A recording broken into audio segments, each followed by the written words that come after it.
بسم اللہ الرحمن الرحیم۔ واقعہ معراج اللہ کی قدرت کی نشانیوں میں سے ایک نشانی ہے جو چشم زدن میں بظاہر رونما ہوا، لیکن حقیقت میں اس میں کتنا وقت لگا یہ اللہ تعالیٰ اور اس کے رسول صلی اللہ علیہ وآلہ وسلم بہتر جانتے ہیں۔ اللہ تعالیٰ نے اس واقعے میں اپنے محبوب حضرت محمد مصطفیٰ صلی اللہ علیہ وآلہ وسلم کو اپنی قدرت کاملہ کا مشاہدہ کرایا۔ واقعہ معراج اعلان نبوت کے 10ویں سال اور مدینہ ہجرت سے 1 سال پہلے مکہ میں پیش آیا۔ ماہ رجب کی 27ویں رات ہے۔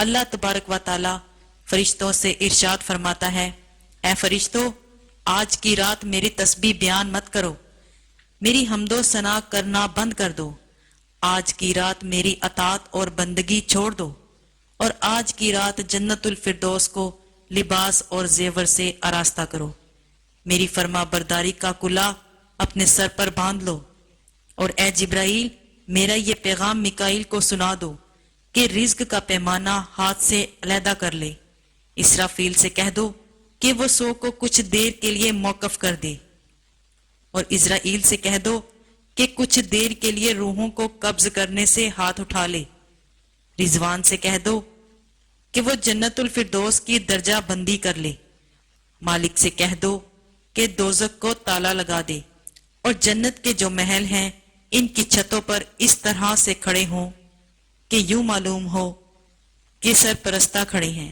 مشرق سے مغرب تک جس قدر قبریں ہیں ان سے عذاب ختم کر دیا جائے۔ آج کی رات شب معراج میرے محبوب حضرت محمد مصطفیٰ صلی اللہ علیہ وآلہ وسلم کے استقبال کے لیے تیار ہو جاؤ۔ ناظرین، آج کی اس ویڈیو میں واقعہ معراج النبی کو قرآن و حدیث کی روشنی میں بیان کیا جائے گا۔ چشم زدن میں عالم بالا کا نقشہ بدل دیا جاتا ہے۔ حکم ربی ہوا، اے جبرائیل، اپنے ساتھ 70,000 فرشتے لے جاؤ۔ حکم الہی سن کر جبرائیل امین سواری لے کر جنت میں جاتے ہیں، اور آپ نے ایسی سواری کا انتخاب کیا جو آج تک کسی شہنشاہ کو میسر نہ ہوئی ہوگی۔ میسر ہونا تو دور کی بات ہے، انہوں نے دیکھی تک نہ ہوگی، اور دیکھنا تو دور کی بات ہے، انہوں نے سنی تک نہ ہوگی۔ اس سواری کا نام براق ہے۔ تفسیر رحول میں بیان ہے کہ نبی کریم صلی اللہ علیہ وآلہ وسلم سے پہلے براق پر کوئی سوار نہیں ہوا۔ ماہ رجب کی 27ویں شب اس قدر پرکیف رات ہے، مطلع بالکل صاف ہے، فضا میں عجیب سی کیفیت طاری ہے، رات آہستہ آہستہ کہک و نشاط کی مستی میں مست ہوتی جا رہی ہے، ستارے پوری آب و تاب کے ساتھ جل ملا رہے ہیں، پوری دنیا پر خاموشی کا عالم طاری ہے، نصف شب گزرنے کو ہے، پھر یکا یک آسمانی دنیا کا دروازہ کھلتا ہے، انبار و تجلیات کے جلوے سمیٹے حضرت جبرائیل امین نورانی مخلوق کے جھرمٹ میں جنتی براق لیے آسمان کی بلندیوں سے اتر کر حضرت ام حامی رضی اللہ تعالی عنہا کے گھر تشریف لاتے ہیں، جہاں ماہ نبوت رب محمد محو خواب ہیں، آنکھیں بند کیے ہوئے آرام فرما رہے ہیں۔ حضرت جبرائیل امین ہاتھ باندھ کر کھڑے ہیں اور سوچ رہے ہیں کہ اگر آواز دے کر جگایا تو بے ادبی ہو جائے گی، فکر مند ہیں کہ معراج کے دلہے کو کیسے بیدار کیا جائے۔ اس وقت حکم ربی ہوتا ہے، اے جبرائیل، میرے محبوب کے قدموں کو چوم لے تاکہ تیرے لبوں کی ٹھنڈک سے میرے محبوب کی آنکھ کھل جائے، اس دن کے واسطے میں نے تجھے کارتوس سے پیدا کیا تھا۔ حکم سنتے ہی جبرائیل امین آگے بڑھے اور اپنے ہونٹ محبوب عالم آقا دو جہان حضرت محمد مصطفیٰ صلی اللہ علیہ وآلہ وسلم کے پائے پاک سے مسک کر دیے۔ یہ منظر بھی کس قدر حسین ہوگا جب جبرائیل امین نے سرکار کائنات حضرت محمد مصطفیٰ صلی اللہ علیہ وآلہ وسلم کے قدموں کو بوسہ دیا۔ حضرت جبرائیل امین کے ہونٹوں کی ٹھنڈک پا کر حضور نبی کریم صلی اللہ علیہ وآلہ وسلم بیدار ہوتے ہیں اور دریافت کرتے ہیں، اے جبرائیل، کیسے آنا ہوا؟ عرض کرتے ہیں، یا رسول اللہ، صلی اللہ علیہ وآلہ وسلم۔ خدائے بزرگ و برتر کی طرف سے بلاوے کا پروانہ لے کر حاضر ہوا ہوں۔ یا رسول اللہ صلی اللہ علیہ وآلہ وسلم، اللہ تعالیٰ آپ کی ملاقات کا مشتاق ہے۔ حضور نبی کریم صلی اللہ علیہ وآلہ وسلم تشریف لے چلیے۔ زمین سے لے کر آسمانوں تک ساری بزرگاہوں پر مشتاق دید کا ہجوم ہاتھ باندھے کھڑا ہے۔ معراج نبوت میں یہ بات درج ہے۔ چنانچہ آپ نے سفر کی تیاری شروع کی۔ اس موقع پر جبرائیل امین نے آپ کا سینہ مبارک چاک کیا اور دل کو دھویا۔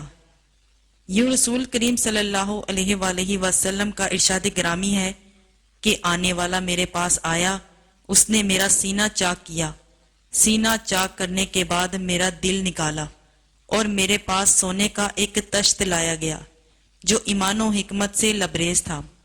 اس کے بعد میرے دل کو دھویا گیا، پھر وہ ایمان و حکمت سے لبریز ہو گیا اور دل کو سینہ اقدس میں اس دل کی جگہ رکھ دیا گیا۔ بخاری شریف کی جلد نمبر اول میں صفحہ نمبر 500 پر یہ بات درج ہے۔ مسلم شریف کی بات کی جائے تو جلد نمبر اول صفحہ نمبر 92 پر یہ بات ہے کہ مسلم شریف میں ہے کہ حضرت جبرائیل امین نے سینہ چاک کرنے کے بعد قلب مبارک کو زمزم کے پانی سے دھویا اور سینہ مبارک میں رکھ کر سینہ بند کر دیا۔ حضرت جبرائیل امین فرماتے ہیں کہ قلب ہر قسم کی تجلی سے پاک اور بے عیب ہے، اور اس میں 2 آنکھیں ہیں جو دیکھتی ہیں، 2 کان ہیں جو سنتے ہیں، اور آپ صلی اللہ علیہ وآلہ وسلم کے سر مبارک پر امامہ باندھا گیا، اور جو امامہ مبارک آپ صلی اللہ علیہ وآلہ وسلم کے سر پر باندھا گیا وہ حضرت آدم علیہ السلام کی پیدائش سے 7000 سال پہلے تیار کیا ہوا تھا۔ 40,000 ملائکہ اس کی تعظیم و تکریم کے لیے اس کے ارد گرد کھڑے تھے۔ حضرت جبرائیل امین نے سرور کونین حضرت محمد مصطفیٰ صلی اللہ علیہ وآلہ وسلم کو نور کی ایک چادر پہنائی، زمرد کی نالین مبارک پاؤں میں زیب تن فرمائی، یاقوت کا کور باندھا۔ یہ بھی معراج النبوت صفحہ نمبر 601 پر یہ بات درج ہے۔ معراج نبوت صفحہ نمبر 606 پر یہ بات درج ہے کہ حضور صلی اللہ علیہ وآلہ وسلم نے براق کا حلیہ بیان کرتے ہوئے فرمایا، سینہ سرخ یاقوت کی مانند چمک رہا تھا، اس کی پشت پر بجلی گھومتی تھی، ٹانگیں سبز زمرد، دم مرجان، سر اور گردن یاقوت سے بنائی گئی تھی، بہشتی زین اس پر کسی ہوئی تھی جس کے ساتھ سرخ یاقوت کے زرکاب آویزہ تھے، اور پیشانی پر لا الہ الا اللہ محمد الرسول اللہ لکھا ہوا تھا۔ چند لمحوں کے بعد وہ وقت بھی آ گیا کہ سرور کونین حضرت محمد مصطفیٰ صلی اللہ علیہ وآلہ وسلم براق پر تشریف فرما ہو گئے۔ حضرت جبرائیل امین نے رکاب تھام لی، حضرت میکائیل نے لگام پکڑ لی، حضرت اسرافیل نے زین کو سنبھالا۔ حضرت امام قاسمی رحمت اللہ علیہ فرماتے ہیں کہ معراج کی رات 80,000 فرشتے حضور کے دائیں طرف، 80,000 بائیں طرف تھے۔ فضا فرشتوں کے درود و سلام کی صداؤں سے گونج اٹھی، اور آقا نامدار حضرت محمد مصطفیٰ صلی اللہ علیہ وآلہ وسلم درود و سلام کی گونج میں سفر معراج کا آغاز فرماتے ہیں۔ اس واقعے کو قرآن مجید میں اللہ تعالیٰ نے اس طرح بیان فرمایا، وہ ذات ہر نفس ہر کمزوری سے پاک ہے جو رات کے تھوڑے سے حصے میں اپنے محبوب مقرب بندے کو مسجد حرام سے مسجد اقصی تک لے گئی۔ اس کے گرد و نواح کو ہم نے بابرکت بنا دیا ہے تاکہ ہم اس بندہ کامل کو اپنی نشانیاں دکھائیں۔ سورۃ بنی اسرائیل کی یہ آیت کا ترجمہ بھی بیان کیا گیا ہے۔ آپ صلی اللہ علیہ وآلہ وسلم نہایت شان و شوکت سے ملائکہ کے جلوس میں مسجد حرام سے مسجد اقصی کی جانب روانہ ہوتے ہیں۔ یہ گھڑی کس قدر دل نواز تھی کہ جب مکان سے لامکان تک نور ہی نور پھیلا ہوا ہے، سواری بھی نور، سوار بھی نور، باراتی بھی نور، دولہا بھی نور، میزبان بھی نور، مہمان بھی نور۔ نوریوں کی یہ نوری بارات کوسوں پہاڑ، گھنے جنگلوں، چٹیل میدانوں، سرسبز و شاداب وادیوں پر سے سفر کرتی ہوئی وادی بفا میں پہنچتی ہے جہاں کھجور کے بے شمار درخت ہیں۔ حضرت جبرائیل علیہ السلام عرض کرتے ہیں کہ حضور یہاں اتر کر 2 رکعت نفل ادا کیجئے، یہ آپ کے ہجر گاہ مدینہ طیبہ ہے۔ نفل کی ادائیگی کے بعد پھر سفر شروع ہوتا ہے۔ راستے میں ایک سرخ قلعہ آتا ہے جہاں حضرت موسیٰ علیہ السلام کی قبر ہے۔ حضرت محمد صلی اللہ علیہ وآلہ وسلم اس موقع پر ارشاد فرماتے ہیں کہ معراج کی رات میں سرخ قلعے سے گزرا تو میں نے دیکھا کہ وہاں موسیٰ علیہ السلام کی قبر ہے اور وہ اپنی قبر میں کھڑے ہو کر نماز پڑھ رہے ہیں۔ پھر دیکھتے ہی دیکھتے بیت المقدس بھی آ گیا جہاں قدسیوں کا جھمیلا سلامی کے لیے موجود تھا، حور و غلماں خوش آمدید کہنے کے لیے، اور تقریباً 1,24,000 انبیاء المرسلین استقبال کے لیے بے چین بے قرار کھڑے تھے۔ حضور نبی کریم صلی اللہ علیہ وآلہ وسلم اس مقام پر تشریف فرما ہوئے جسے باب محمد کہا جاتا ہے۔ حضرت جبرائیل علیہ السلام ایک پتھر کے پاس آئے جو کہ معذور تھا۔ حضرت جبرائیل علیہ السلام نے اس پتھر میں اپنی انگلی مار کر سوراخ کر دیا اور براق اس سے باندھ دیا۔ یہ تفسیر ابن کثیر کے صفحہ نمبر 7 میں درج ہے۔ آفتاب نبوت حضرت محمد مصطفیٰ صلی اللہ علیہ وآلہ وسلم مسجد اقصی میں داخل ہوتے ہیں۔ صحن حرم سے فرق تک نور ہی نور چھایا ہوا ہے، ستارے ماند پڑ چکے ہیں، قدسی سلامی دے رہے ہیں، حضرت جبرائیل علیہ السلام اذان دے رہے ہیں، تمام انبیاء اور رسول صف بصف کھڑے ہو رہے ہیں۔ جب صفیں بند چکی تو امام انبیاء فخر دو جہان حضرت محمد صلی اللہ علیہ وآلہ وسلم امامت فرمانے تشریف لاتے ہیں۔ تمام انبیاء اور رسول امام انبیاء کی ابتدا میں 2 رکعت نماز ادا کر کے اپنی نیاز مندی کا اعلان کرتے ہیں۔ ملائکہ اور انبیاء سب کے سب سر تسم خم کیے ہوئے کھڑے ہیں۔ بیت المقدس میں آج تک ایسا دل نواز منظر نہیں دیکھا۔ درود و سلام سے فضا ایک بار پھر گونج اٹھتی ہے۔ سرور کونین حضرت محمد مصطفیٰ صلی اللہ علیہ وآلہ وسلم نوری مخلوق کے جھرمٹ میں آسمان کی طرف روانہ ہوتے ہیں، اور یہاں سے پھر واقعہ معراج شروع ہوتا ہے۔ یہاں سے پھر وہ معاملہ شروع ہوتا ہے۔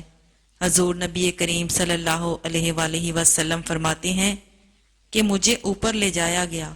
براق کی رفتار کا یہ عالم تھا کہ جہاں نگاہ کی انتہا ہوتی تھی وہاں براق کا پہلا قدم، فوراً ہی پہلا آسمان آ گیا۔ حضرت جبرائیل علیہ السلام نے دروازہ کھٹکھٹایا۔ دربان نے پوچھا کون ہے؟ جواب دیا جبرائیل۔ دربان نے پوچھا تمہارے ساتھ کون ہے؟ حضرت جبرائیل امین نے کہا حضرت محمد مصطفیٰ صلی اللہ علیہ وآلہ وسلم۔ دربان نے کہا مرحبا، دروازے یہیں سے کھولے جائیں گے۔ جہاں سے دروازہ کھولا گیا، آسمان اول پر حضرت آدم علیہ السلام نے حضور انور آقا دو جہان کو خوش آمدید کہا۔ دوسرے آسمان پر حضرت عیسیٰ اور یحییٰ نے حضور انور کو خوش آمدید کہا۔ تیسرے آسمان پر حضرت یوسف علیہ السلام نے، چوتھے آسمان پر حضرت ابراہیم علیہ السلام نے، پانچویں آسمان پر حضرت ہارون علیہ السلام نے، چھٹے آسمان پر حضرت موسیٰ علیہ السلام نے، اور ساتویں آسمان پر حضرت ابراہیم علیہ السلام نے سرور کونین حضرت محمد مصطفیٰ صلی اللہ علیہ وآلہ وسلم کا استقبال کیا اور خوش آمدید کہا۔ سبحان اللہ۔